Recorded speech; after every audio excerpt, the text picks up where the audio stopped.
Today we are in Mexico with the Sony A7 IV and special guest, Sony Artisan of Imagery, Miguel Quiles.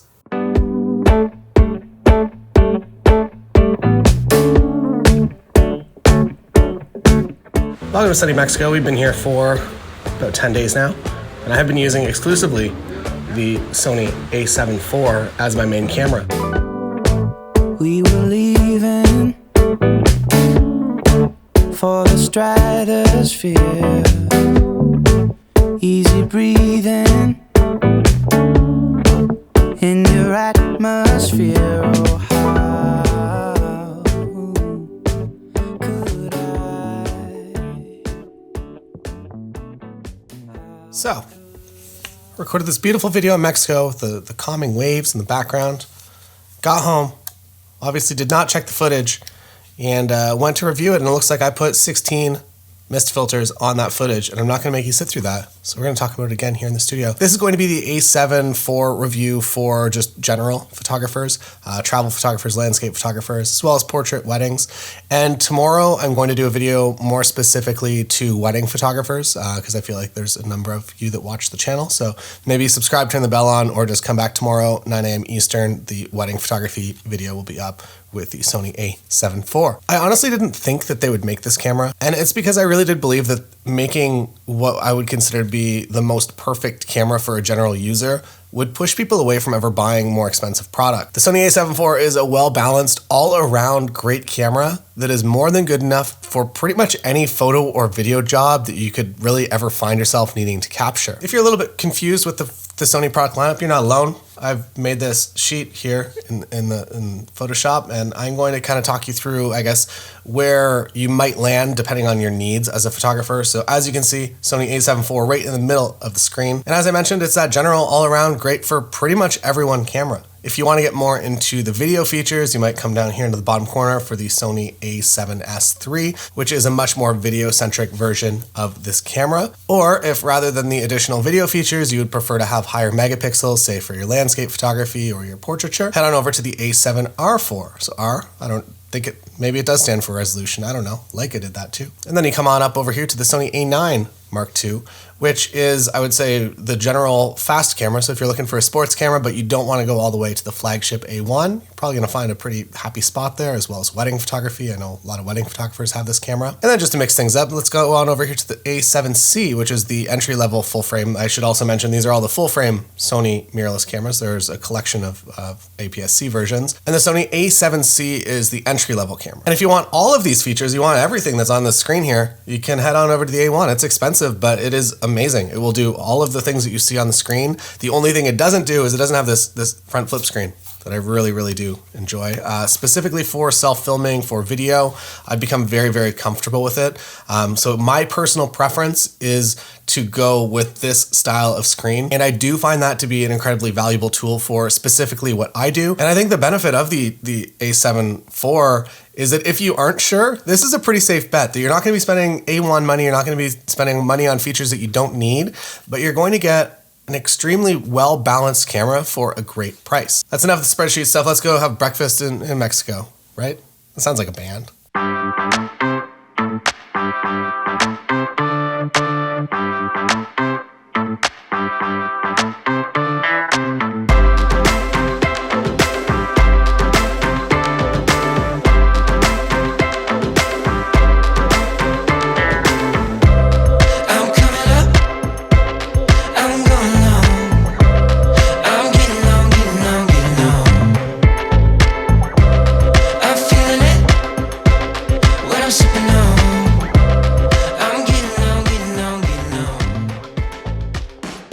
Moving into the thing that most people talk about and the thing that Sony really pushed ahead of every other manufacturer in the industry, that is autofocus. The autofocus in this comes from the A1, the newer autofocus system, and it is incredible. 759 phase detect autofocus points, which means that basically as long as your subject is somewhere within your frame, your camera will identify it. And depending on which situations you find yourself in most, you can fine tune the autofocus settings to basically give you the best results. Say for instance, you're photographing football and people are running in front of you as well as you're trying to focus out on the field. It will have a tendency straight out of the box to pull to whatever the closest thing that it thinks you might be trying to focus on. But you can slow it down, you can change things around, experiment yourself and figure out kind of what works the best for you. I think that autofocus systems in general are now so good that you actually have to find the one that is the best for you, which is kind of a cool spot to be. The new tracking mode is really, really nice, that if you are somebody that you want to be focused specifically on that athlete running around, you want to focus on nothing else, it does an incredible job of tracking with that. I'm not going to go too in depth into, I guess, the whole sports side of things because that is not my expertise as a photographer. But if you are interested in learning a little bit more about that, I am certain there's a video out there for you on YouTube. I leave my focus area pretty much on just wide automatic all the time, and at least for what I do, just focusing generally on people, one or two people in a scene, not doing anything too complex. I find it to be very, very effective, and I haven't really found a reason to change.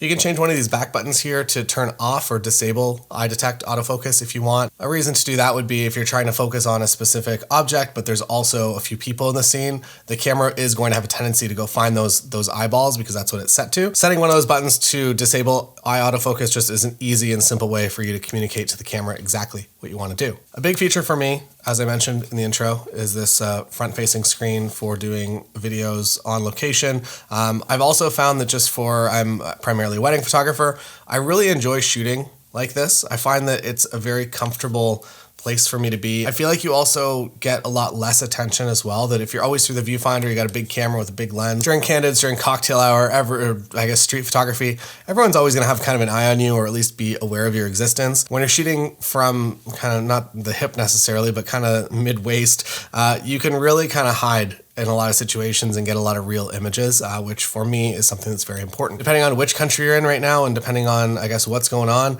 we're gonna be wearing masks up here for a long time as well. And if you've ever used a mask at a wedding and also been trying to take photos, you are going to quickly realize how fast the viewfinder fogs up, and it's a legitimate problem. Having this screen really does make my life a heck of a lot easier. And now for a brief pause in the talking.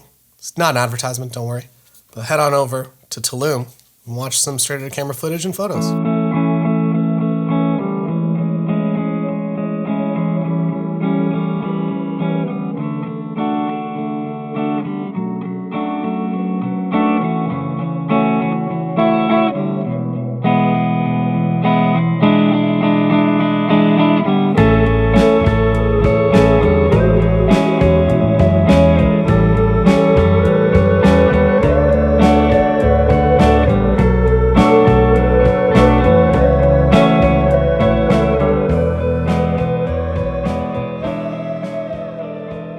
Coming back into the camera here, 33 megapixels, which I find to be generally kind of perfect for everything. I would say 24 is kind of my preferred for weddings, so 33 is totally good. It's more, it's not excessively more, which we'll talk about in a minute, kind of slows down your buffer, which is a problem for some of us. But 33 also gets you a little bit closer to something like the A7 IV, whereas if you don't really always have a need to step to something like a 60 megapixel sensor. That said, there is definitely a time and a place where you need 60 megapixels, 61 megapixels versus 33. I feel like 33 is a lot more general for what I would need. It also helps you reserve card space.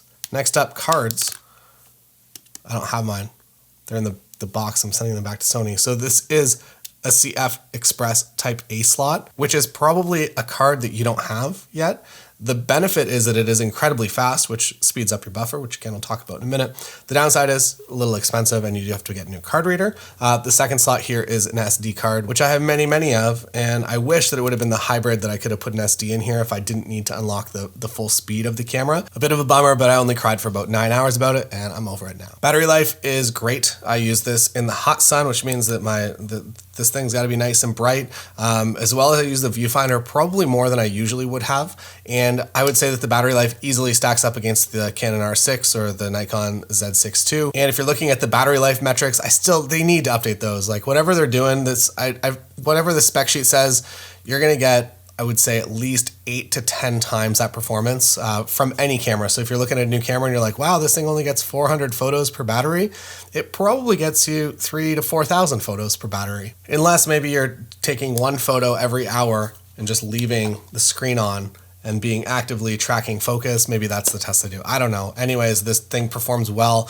If you have 2 batteries, you're out there for the day, you're probably gonna be okay. One of my favorite features of this camera, and something that really kind of makes it step apart from me is the active stabilization that's in this camera. So you have your IBIS, which I've not loved in Sony cameras in the past, but with the active, it doesn't feel like it's an electronic stabilization. It feels very natural. If you've ever shot a GoPro and you're like, how is this a steady cam in a tiny little camera? It's getting closer. It feels like that as long as if you're walking and you're conscious of how you're walking. If you're just slamming your feet around, it's not gonna look so good. But if you're consciously trying to make some nice camera movements, you will find that you probably don't need a gimbal a lot of the time. And honestly, this is my favorite feature, I would say, from this camera and at a camera with this price point and also this feature set. The active stabilization really just makes handheld, out in the world, just run and gun style footage very, very easy to create. And while it does come with a crop, it crops at 1.1 times, but having the stabilization, I definitely prefer it to having the additional 0.1 of the maybe additional field of view I would have had. At least now my footage and video is nice and stable. When it comes to photo, in just the regular IBIS, I am very comfortable. These images are down at a half second, so it's hand holding at a half second. Make sure you got 3 points of stabilization, 1, 2, maybe your face, and just taking photos at a half a second, no problem, no tripod. You can get down to a second, also no problem, but your hit rate starts to get a little less there. Around a half second with the high ISO capabilities, you can now go out and you can do star photos without, you should get a tripod. But say you're at a wedding day and you get a beautiful starscape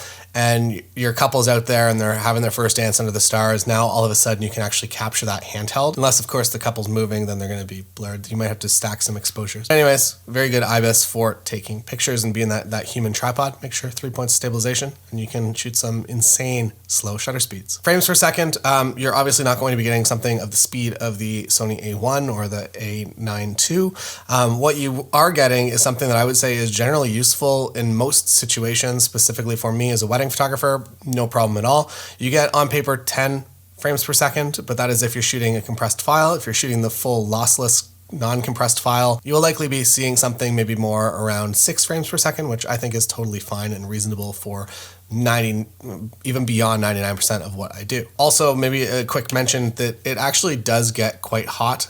So it won't overheat. So there's no overheating problems that I experienced even out in Mexico, but it does get quite hot to the touch if you're running it pretty hard in a hot environment. So maybe something to be aware of if you're out in Florida, maybe get a cage on it to give your hands a little bit of breathing space if you're maybe out doing wedding films in a hot, humid environment all the time. But the camera, at least in my experience, will not overheat on you. For video, as you've been seeing over this video, it is 4K, 422, 10-bit, and it looks amazing. All the video footage looks incredible. I've shot everything that you've seen in this video. This is all straight out of camera footage, but I am using the S-Cinetone profile, so the picture profile number 11, which is also, I guess, something maybe to speak about that. I am super happy that that is included in here. It is something that I use all the time on my FX3. You also get everything you'd expect. You get S-Log3, S-Log2, and a bonus feature, a new feature, I guess not maybe completely new, but new if you're coming from something like the A7 IV, is you now get breathing compensation. So within here, if you're doing video, and I don't know if you ever experienced it, but basically as somebody gets closer to the lens, the frame lines change a little bit and it gets a little bit weird. If you're using breathing compensation, you actually, again, it gives you a little crop, but it won't do that. So if somebody comes closer to the lens, it's not going to drastically change the background. It's the frame's going to zoom in because they got closer. I guess we can just do a quick demo of that here. So as you can see, the background frame lines, they change a little bit, right? It zooms in, zooms out, even though it's still a fixed 35mm lens. You can actually enable a thing that will disable that. So if you're interested in that, that is a thing for you, especially if you're creating kind of high-end cinema. It is an important feature. Some other things that I really like about this camera, this door here.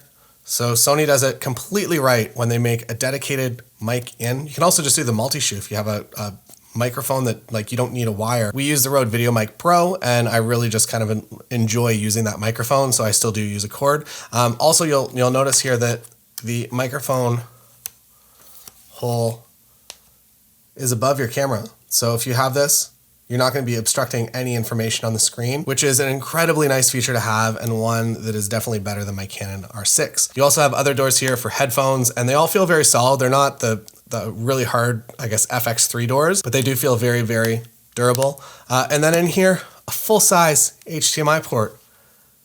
Isn't that nice?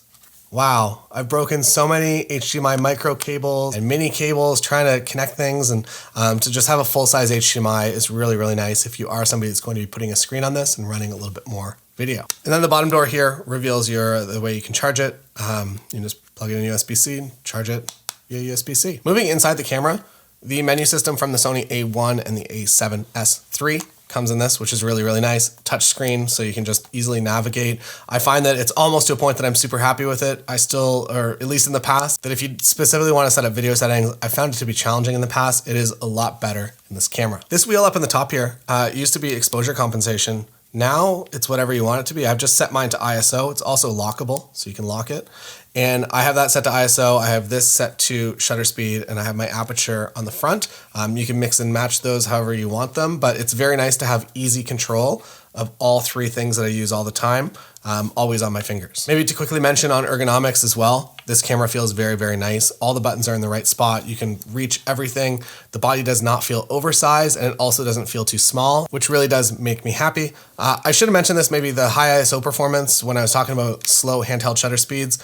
I am very comfortable going down to 12,800 ISO. And the reason I say 12,800 ISO is simply because I shoot a lot of 1.4 lenses at 1.4. And if I'm at, say for instance, a wedding day environment, which is what I would typically kind of find myself shooting high ISO in, if it is above 12,800 ISO and also at 1.4, the human beings in the scene, they can't see each other. There's no lights on at all. Like, it's just darkness. If you are at 12,800 ISO and on an 85 1.4, you can easily get by in just kind of a very, very exceptionally dim candlelit style environment. But I usually find that the lighting design of the room usually gives you more than that to work with. So I don't ever find myself needing that excessive ISO. In the real life, I know that I can go test it. I can find situations that would require it. But I don't find myself as kind of a working photographer. I would say a wedding photographer is kind of a generalist of all styles of photography, that when you go into a wedding day, you're doing landscape photography, you're doing portrait photography, you're doing photojournalism, you're doing kind of everything.